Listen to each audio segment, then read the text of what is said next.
Well, we're partners on the national side. We're partners with Operation Blessing, Convoy of Hope, and Feed the Children. Our network is about 200 small agencies in 55 counties in Tennessee and the borders of Alabama, Mississippi, and Kentucky.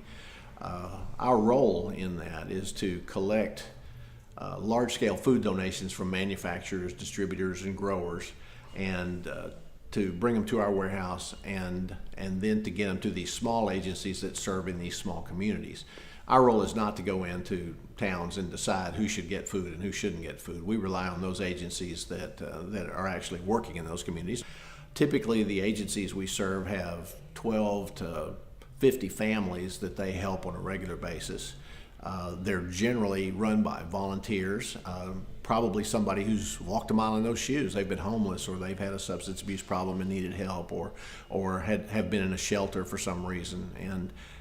So it's a very compassionate and motivated group to help their neighbors. And if we can give them more food, then they can have an impact on more neighbors. We provide food for a multitude of people. We work with social workers in the school system. So if they know of a family that's in need, they're able to call us here, come by the warehouse, or we'll deliver to the school and provide emergency food boxes so that a family can always have something on their shelves in their home.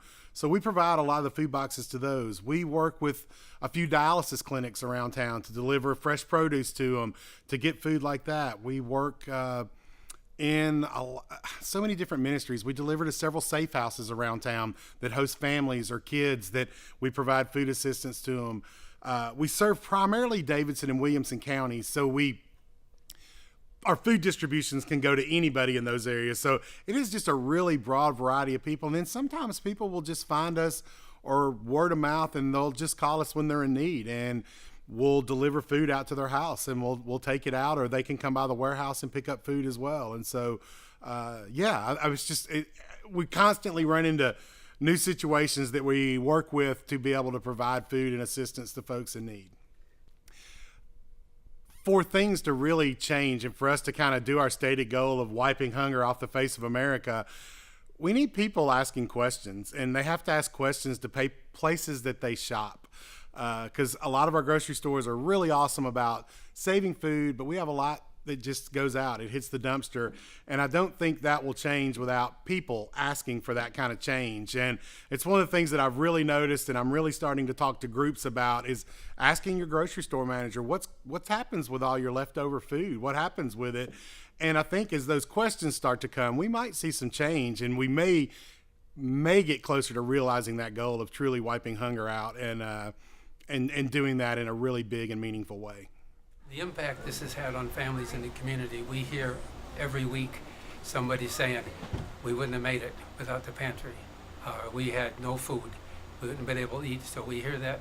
And then we also have a lot of people that get boxes of food for other people. So we have a lot of people shopping for two, and most people go out with a banana box full of food.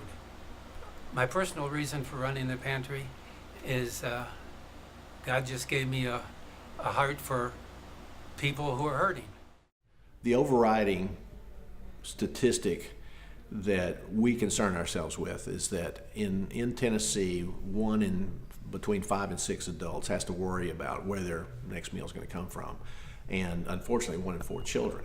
And so the more food that we can put in those communities, the more we can impact those numbers. No kid should no matter what their parents have done, no kid should have to worry about whether they're going to have a meal to eat before they go to school. Now, the state and the government have come up with lots of programs, especially during the summer, to provide those meals. But we have a special heart for kids to make sure that they get what they need.